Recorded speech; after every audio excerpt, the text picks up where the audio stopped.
eternity. Throughout eternity.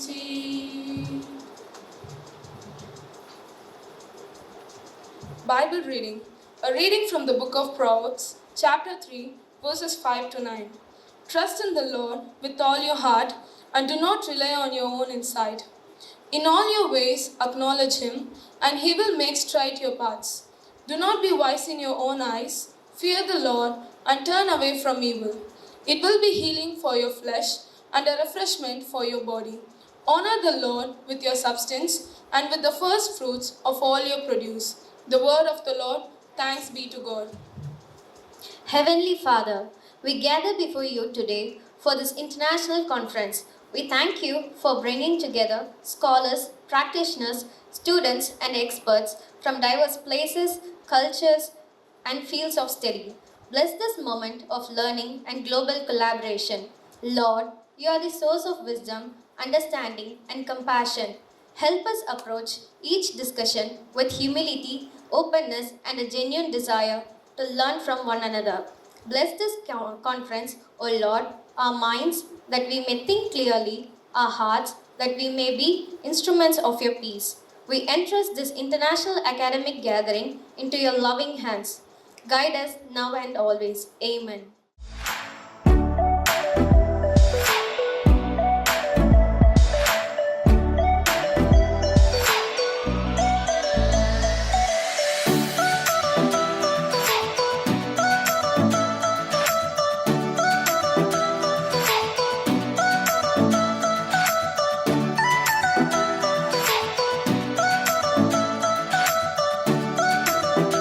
Your presence enriches this conference and reaffirms our shared commitment to advancing mental health and humanitarian resilience through the responsible use of AI.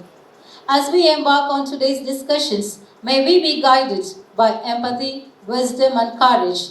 Let this conference become a platform not only for academic exchange but for collective imagination, where new pathways are forged for the betterment of humanity.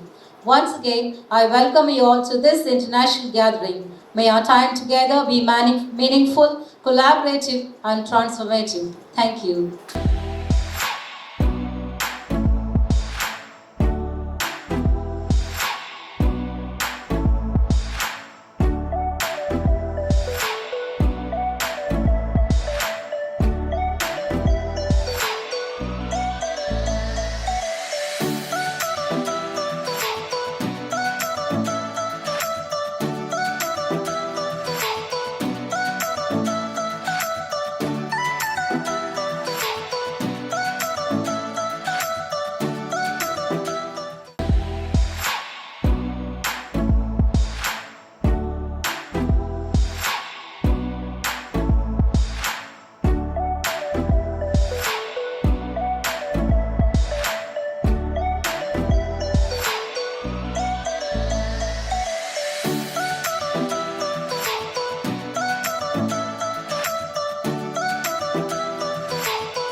Let everything that has breath praise the Lord. A very pleasant morning to the dignitaries on the dais, off the dais, and my beloved students. A very pleasant morning. There are AI which has transformed the world today. Now we need not learn driving. We have self-automated cars and we have smart homes. You want anything, you have to just say, Alexa, do that, and it does it. And there are so many things around the world the AI has brought in. And for you as students, it's much more, right? You need not study and read a long book or so. You just have to ask the AI, it will shorten it, it will summarize and give you for the examination point of view, and there are so many things. And I thought, how can AI be related to psychology, because it is related to human beings. And I literally thought it could not be replaced. And then I started to read a lot of research paper. I was asking sister, how is it possible? And then I started to delve deep into it, and I found that it is relevant. There is among 8, one needs mental help in this world, and the demand is more, and there is scarcity of people who can help in mental health. And therefore, this AI, I think, it cannot be fully replaced 100%, but I think it is a gift of the human being, because when a child texts at the midnight that I am depressed, there cannot be any human being to console, right? So there is AI text booths, chat booths to help you to give a soothing consolation. That would even, there are AI, I just got through it and I found there are AI like Kintsugi, Happify, Headspace. It was very interesting. Moodify. There are many AI which helps for mental health, and there is early detection of mental health. Very often we shy away to go for a treatment, right? We even in our family, if we find anybody or our students, they hesitate. But this AI could do wonder. We can ourselves go into it, to the questionnaire, fill it, and the way we answer or use the internet, it analyzes us very deeply, and it would give us early detection. It could tell us, and therefore we could be healed, right? And there is also, which I was flabbergasted by it. It also gives a personal treatment, individualized. Because when a child responds, has the same anxiety and depression problem, there could be one child who can concentrate on their breath or journaling, but another child cannot. So, personal help by AI is also a wonder in today's world. And there is a consistent monitoring through this AI. So I feel that I was asking my students in the classroom, how is it possible? Can AI replace people who help in mental health? And my child messaged me a beautiful message which I want to share with you. She says like this. She told me that I prefer chatbots for mental health issues. And she says, because it offers no judgment, there is no criticism, and there is no rejection, and it will never say yes. And it will always be very polite. She says that your emotions are valid, and I can understand how you feel. That's what it says. And it can imitate talking to like our favorite person, isn't it? And earlier, when we speak motionless, we are said that we are like machines, right? But now it is an irony. Machines are very emotional, and they are very soothing. She says that we know that AI is a machine, but at the end, we love to hear people speak very lovingly. That's the thing. So, when people cannot be at present with them, I think this chatbots helps a lot. And this seminar is an apt one. It bridges, it humanizes, it between psychology, mental health, technology, and AI. So I congratulate the Department of Psychology for initiating this. I think this would be very helpful for the students, even for their research, and to grow in mental health. So wish you all the best for the organizers, the head of the department, and every individual who have worked hard for this conference. God bless you. Congratulations. Our respected chief guest, Dr. Suresh, is positioned as Scientist F and Psychologist in Defense Institute of Psychological Research, DRDO, Delhi, and a PhD guide in Bharatiyar University, Coimbatore, Tamil Nadu. Not only that, he is also a PhD guide in Dravidian University, Kuppam, Andhra Pradesh. He specialized in personality profiling, behavioral skills training, psychometric testings, statistical analysis for behavioral research. It's my immense pleasure to welcome you, sir. Kindly enlighten us with your encouraging words. Good morning to all. Praise the Lord for making me to stand in front of you, and let God bless all of us. The topic, the theme of the conference is important, relevant. More than that, it's a need of the hour. AI, that is artificial intelligence, has crossed many phases. Initially started as an aid, now it is not an aid, it has started as an administrator for us. And AI is all over individual. It's around us. It's there in your palm in the form of mobile. It's there in your perception, the way you see.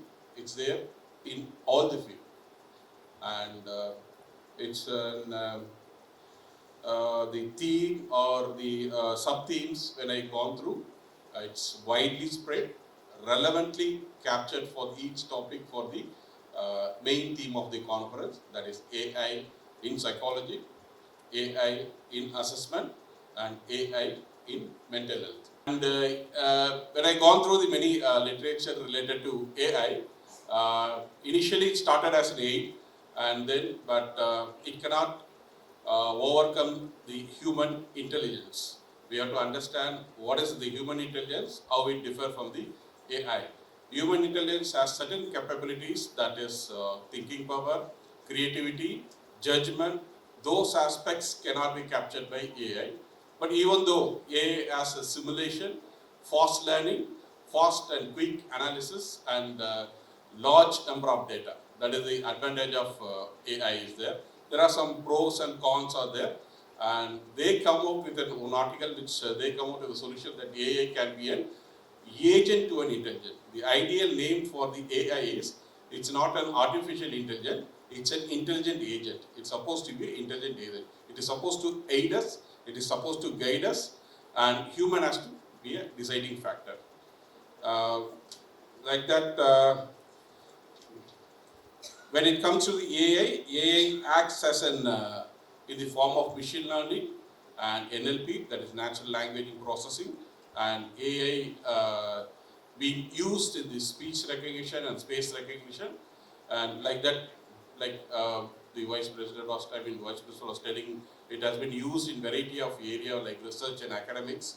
There are many tools are available. When I put it in the net, there are so many tools which is relevant to the academics, relevant in general, relevant in the practical life, and relevant for the researchers. I am from the field of course, mental health. It has been used as a speech recognition software for the early detection and speed detection, and for the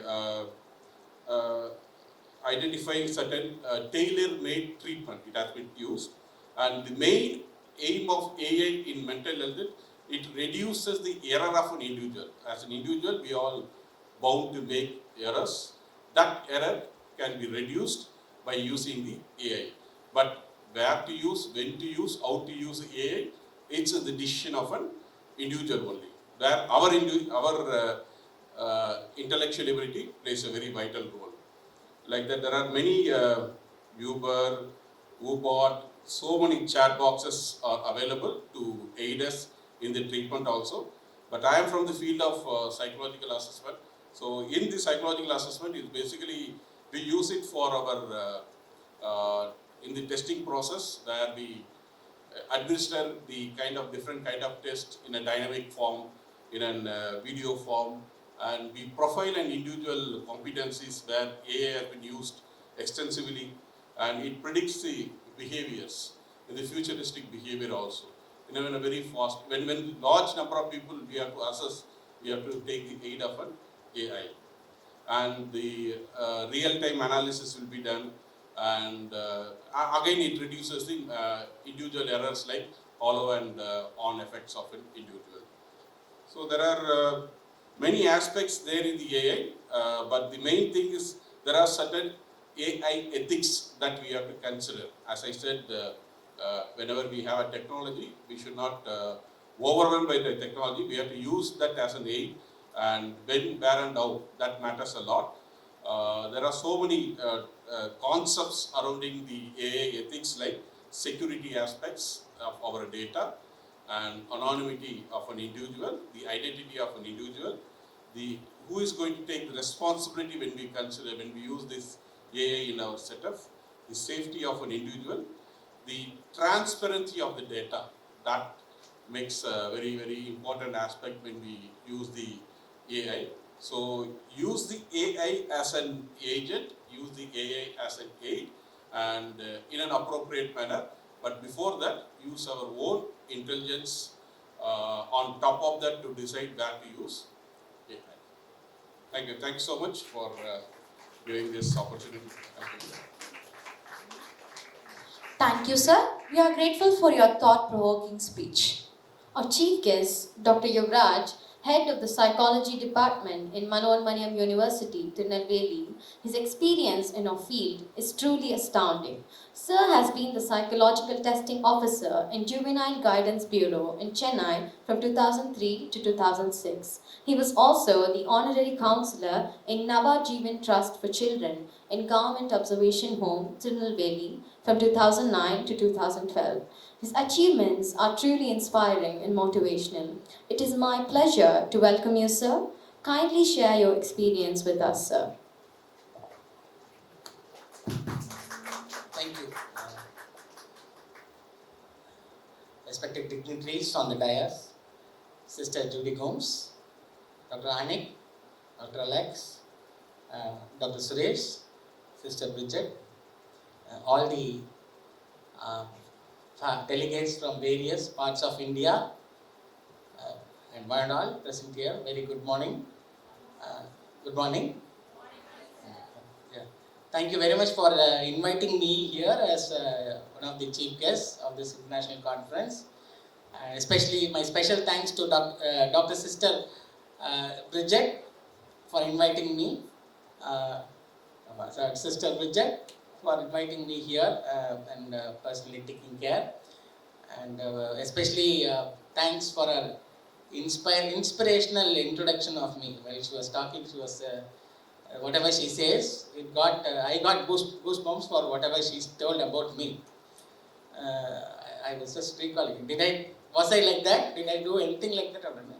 But yes, when she was giving a list of things, okay, yes, I have done all these things, and definitely I'm so happy that she just reminded me of all the works I've been doing so far, and also the things that I need to do further. Like she was saying, I am a nation builder.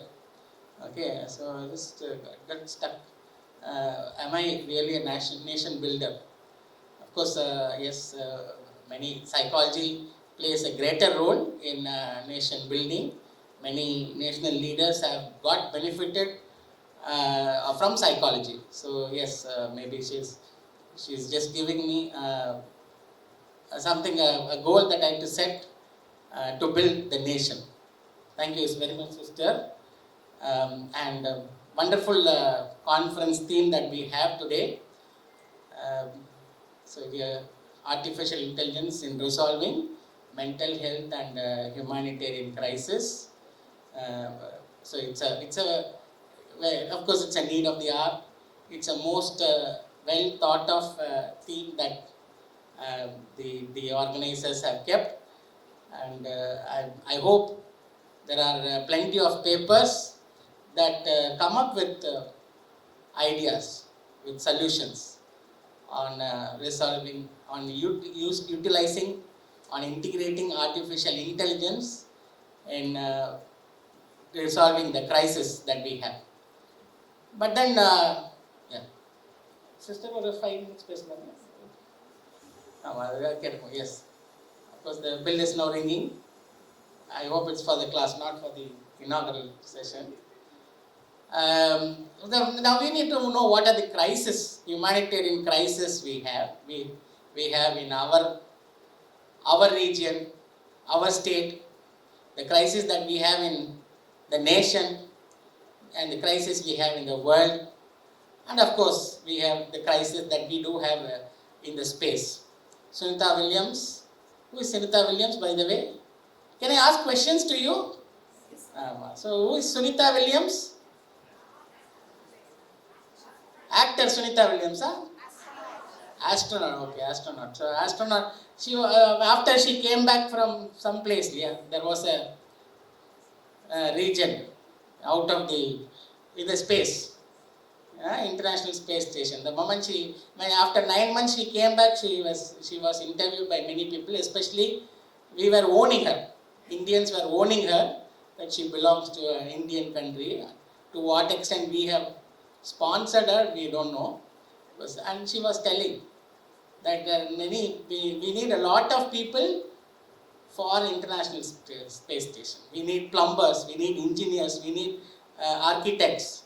She was telling, an astronaut with multiple talents are required, which is very scarce globally. Okay, right. So that means that's a crisis. There's a crisis even out of the world. Okay, right. So a crisis, and I was so curious to have this word humanitarian crisis.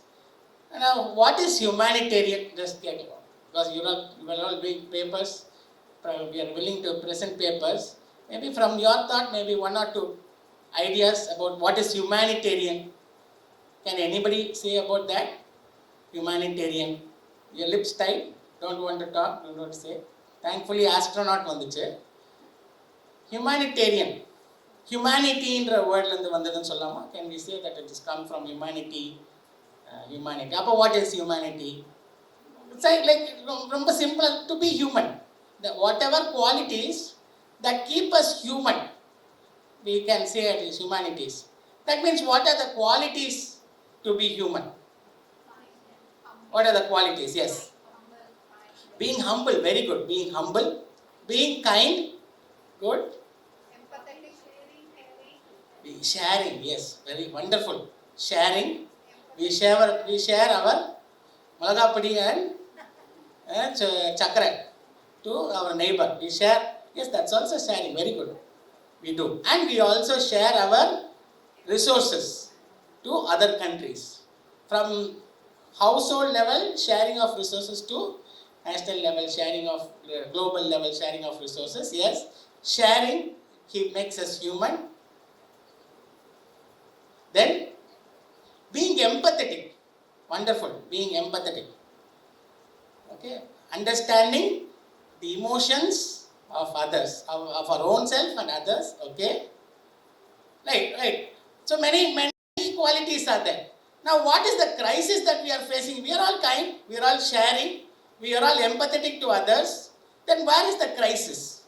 What kind of crisis we are facing? Do we have crisis? Yes. So what are the crises that can we say? Expectations are not met, sir. Our expectations, we have certain expectations of being human, but that is not met, yeah? Okay. Such as? I give Molagapudi and they doesn't give me anything. Okay. So sharing is not happening. Yeah, okay. What other crisis? Crisis in practical, okay. Simply say problems, a small problem. It's a crisis, a huge problem. And now huge problems what we have in humanitarian crisis.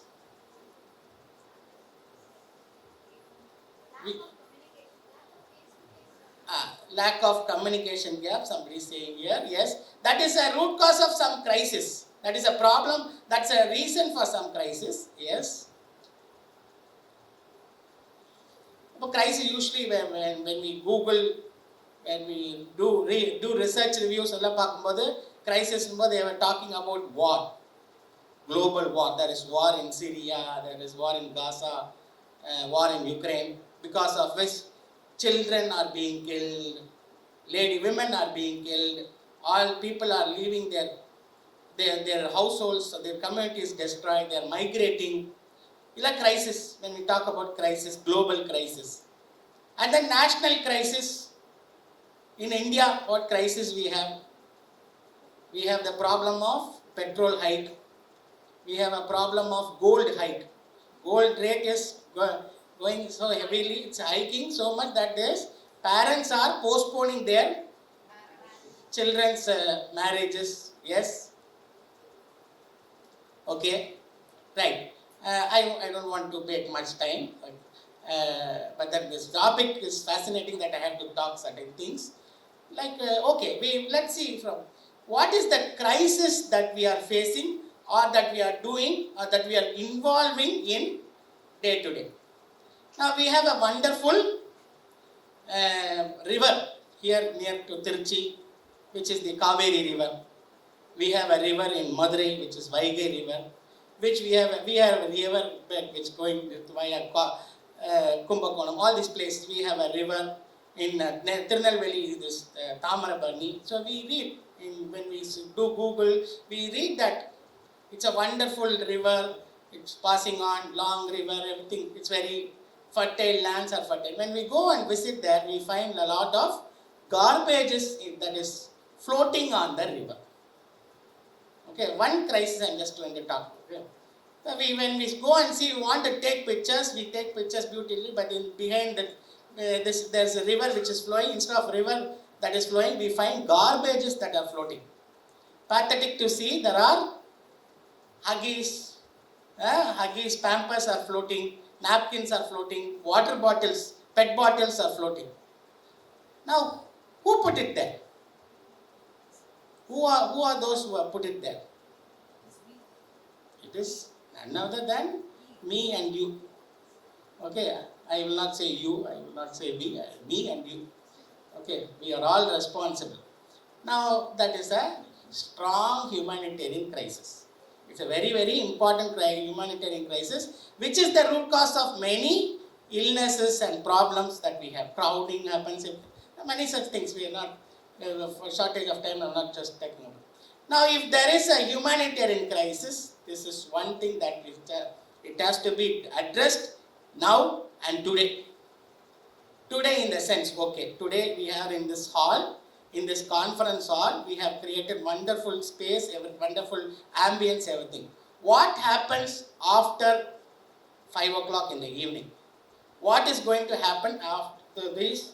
Whatever papers that we are having here, whatever pet bottles that we are going to have here, what is going to happen after 5 o'clock? Where is it going to go? Is it going to go to a dustbin? Is it going to go to a place where is it going to be recycled? Or is it going to the nearest water body, nearest well, or nearest platform? You see platforms, everything, we see what is this place full of lace packets, water bottles, everything. It's all we have done. Okay, and that means that's going to be a crisis, right? Now, how this artificial intelligence is going to resolve this crisis? How it is going to resolve this humanitarian crisis? This is a humanitarian crisis, yes. I strongly believe this is a humanitarian crisis. How it is going to resolve? Okay, so which is why we have beautiful, wonderful, smart delegates here who are going to have papers, research papers. Of course, I strongly hope the conference proceedings is going to have these papers, which is going to give us solutions to these such humanitarian crises. How artificial intelligence, what technology you have identified, you have found, which is going to address these humanitarian crises, which is going to resolve the international and national conflicts. Artificial intelligence is going to deal with all these things. And so, these papers are going to give us, help us advocate these ideas to the governmental bodies, to the government. It's going to help build policies that will address these humanitarian crises. I hope that will happen in this day. Therefore, this day is a very auspicious day, a day which is going to change the nation, the world. I strongly believe in that. With these few words, I thank the organizers for such a wonderful team, such a wonderful organization, and wish you all a great success in your life. Thank you.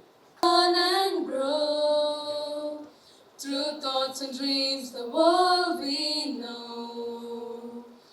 With the voices of Holy Cross, guiding the lost, making them whole. With courage and care, we stand so tall. Psychology, a call around. Through corridors of questions asked, unlocking secrets of the past. We dare to venture far and wide. Curiosity, our faithful guide. With the voices of Holy Cross, guiding the lost, making them whole. With courage and care, we stand so tall. Psychology, a call around. In every book, in every page, we find the wisdom of the age. Together we will seek and find the treasures of the timeless mind. With the voices of Holy Cross, guiding the lost, making them whole. With courage and care, we stand so tall. Psychology, a call around.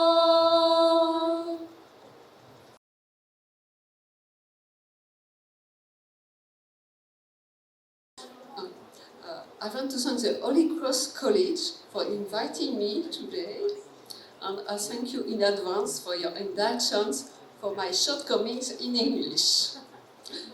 I'm going to talk about relational touch, which can be used as well-being or care relationship through helping, through touch, and as a helping relationship, a mind-body approach. So, in introduction, I can say the tradition of well-being is thousands of years old in all culture. Massage techniques exist in all these traditions. For example, we find Ayurvedic massage in India, Tuna in China, and Shiatsu in Japan. In the West, Hippocrates, 5th century before BC, proposed massages to relieve pain. More recently, in the 19th century, Swedish massage appeared using friction and percussion to reduce tension. Finally, in 1970, Californian massage became widespread. It promotes deep relaxation of the body and mind and body. Massage has been applied to therapeutic relationships through mind-body approaches. In France, several schools have existed since around 1960, such as those of Joël Savatowski, Jean-Louis Abrassard, and Claude Camille. We are going to let's turn to the effect of well-being massage. First, we have physiological effects.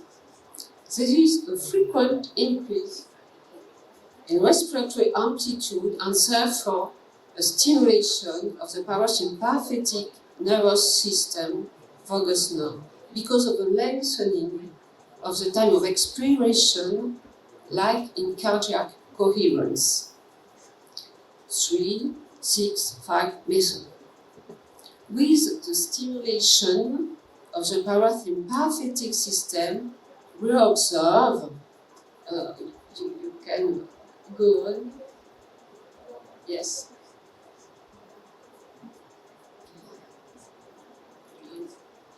After this, after.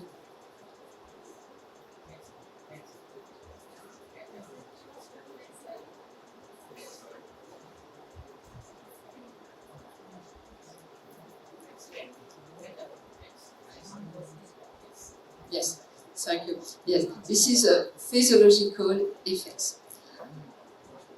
So we have an increase in respiratory amplitude, as I did, and with the stimulation of the parasympathetic system, we had a heart rate and blood pressure decrease.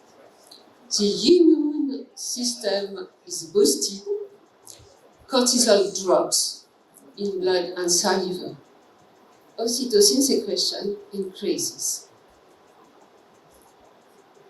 Deep pressure on the skin contributes to the production of endorphins and serotonin, which leads to pleasure relief. Oxygenation improves it, and it provides a better drainage, lymphatic and blood drainage of the body. And there is a drop in cytokine involved in inflammatory mechanism. So we've got a better cell repair and pain relief. You can go on. We're going to look at the emotional and affective effects. These physiological effects lead to a reduction in stress and better emotional regulation. CT fibers, C tactile fibers, unmyelinated, stimulated during light and slow pressure, 5 centimeters per second, particularly on forearms, back, shoulders, and scalp, are involved in the emotional aspect of touch. They don't carry information from the mechanoreceptor, temperature, pressure, but they communicate directly with the insula, the emotional brain, as observed in functional MRI, the work of Ellen Chapman. In the Camille method, pressure is applied at this slow pace. Thanks to CT fibers, emotional brain and with amygdala and cerebral cortex can detect pleasure or disgust and so on, depending on the quality of the touch and the connection with the person touching. In a caring relationship, it will be possible to transmit through a slow and gentle touch a strong experience of well-being. So with this relation touch, which can be an emotional touch, we can talk about a sixth sense.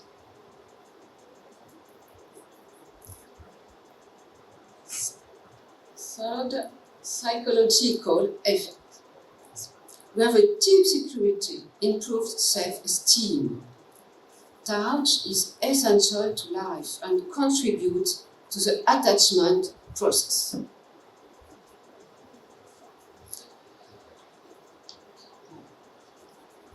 We can say that gentle touch stimulates the proper development of the social brain. Activation of tactile fibers begins during gestation and will play a key role in the mother-child relationship. In Italy, Cemetery has published about a study showing the babies between 27 and 38 weeks of gestational age reacted with a slowing of heart rate, a better oxygen saturation between the gentle touch and also during 5 minutes after the gentle touch.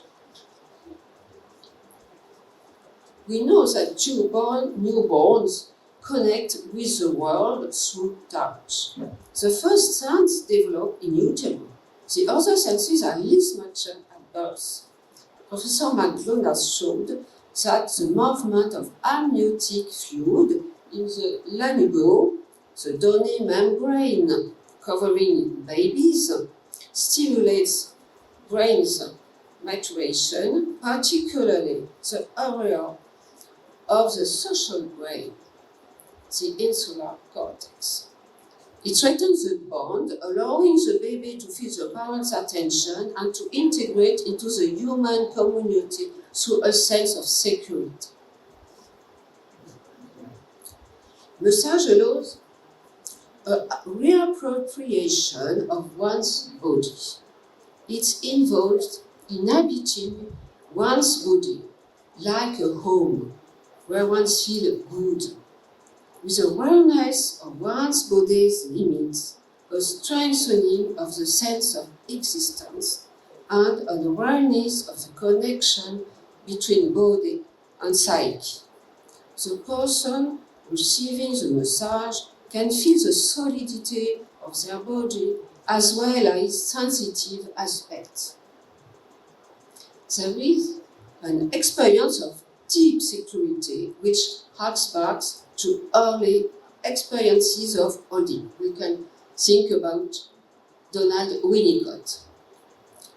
In a psychotherapy context, relational touch such as Camille massage, there is a possibility of partial repair when there have been early emotional deficiencies with adept in touch or experiences of abuse or ill treatment. This can lead to a better self-acceptance through a better relationship with the body, experienced during massage. We can also notice it's a way of being able to relieve negative memories and painful emotions with a secure emotional containment and a strong feeling of comfort. And so it's very interesting in some PTSD, post-traumatic syndrome disease. Developing a different relationship with one's body, a different way of living and inhabiting one's body thanks to new sensations. Often, after a first massage, people are experimenting a new feeling of deep unity, of feeling whole. The person who receives a massage can feel an impression of a more supple and lighter body, or conversely, the impression of a body resting with all its weight on the massage table. We have also a reduction in somatic pain. Then, mental effects. Improvement of concentration. The brain enters an attentive and calm mode, promoting alertness and memory. Thanks to oxytocin, the memorization of positive experiences is facilitated.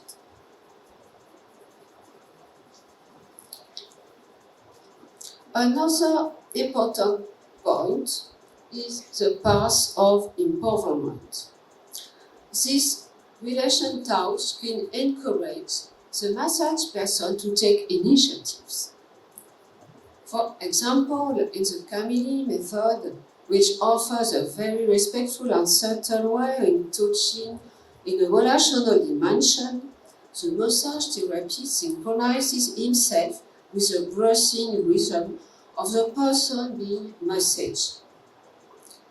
The practitioner's body posture is very important because it's linked with the internal posture. He can observe and listen to the body massages to ensure a quality in presence because hands don't work alone.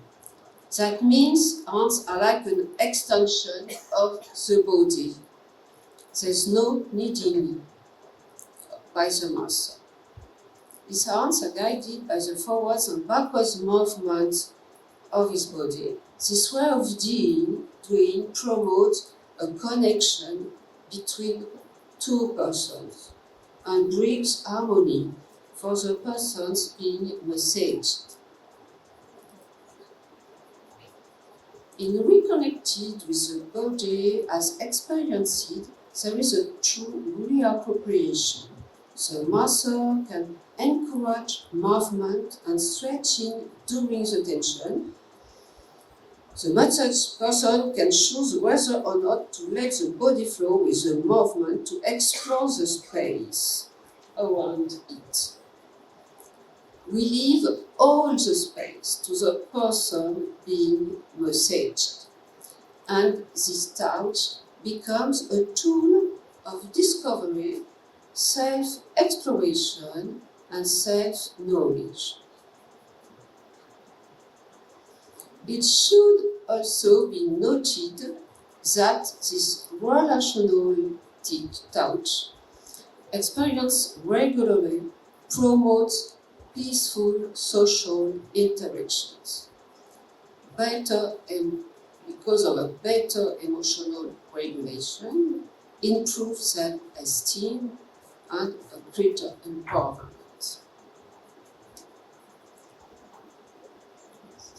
This is a posture, and the body's posture links to this internal posture.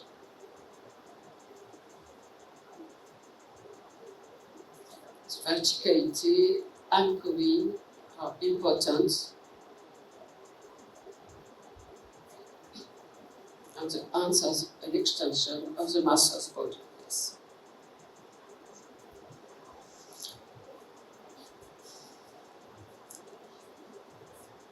Next, spiritual dimension. All the dimensions of the person can be affected by the relation touch. On a spiritual level, we can note the role of anchoring, of connected the deep areas in oneself and developing inner peace. The person can feel a unity, body, psyche, soul, by entering into greater interiority.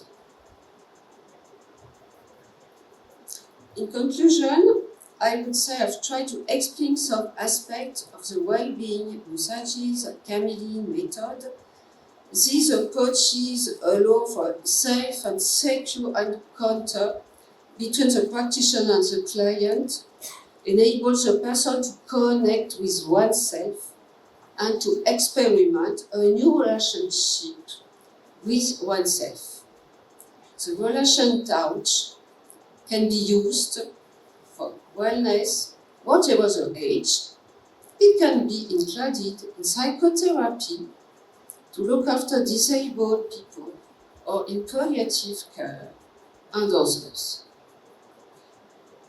Nandri. Each one of you gathered here.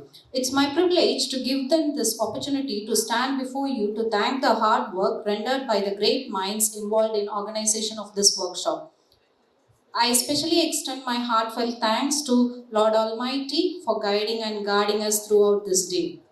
I extend my thanks to the distinguished Secretary, Reverend Dr. Sister Sarguna, and our dynamic Principal, Reverend Dr. Sister Isabella Rajakumari, who constantly support us in all our endeavors. I owe my sincere gratitude to our Deputy Principal and Sister in charge of Shift 2, Reverend Dr. Sister Judy Gomes, for being the guiding lighthouse, taking us gently towards the right path. Thank you, Sister. Great things happen when there is a gathering of great minds. I invoke my sincere gratitude to our special invitee of our session, our renowned chief guests, Dr. Annie, Dr. Alan, Dr. Suresh, and Dr. Yuvraj for their gracious presence. I would now like to take a moment and thank our head of the department, Reverend Dr. Sister Bridget, for her meticulous planning and guidance. Thank you. These two words are not enough to appreciate the hard work put in by our dedicated teachers. But there is no appropriate word than thank you. Thank you, dear faculty members. I thank our students, our alumni, and non-teaching staff for their tireless work behind the screen. A program without the audience is like a book without the author. Thank you, dear teachers, scholars, and student friends from the following colleges: the American College Madurai, the Christ University Bangalore, Dhanlakshmi Srinivasa College University, Sacred Hearts Tirupattur, St. Joseph's College Trichy, Dr. MGR Educational and Research Institute, Devanyamal College of Women's Villupuram. I also extend my special gratitudes from the international participants from various countries. Once again, I thank you one and all. Year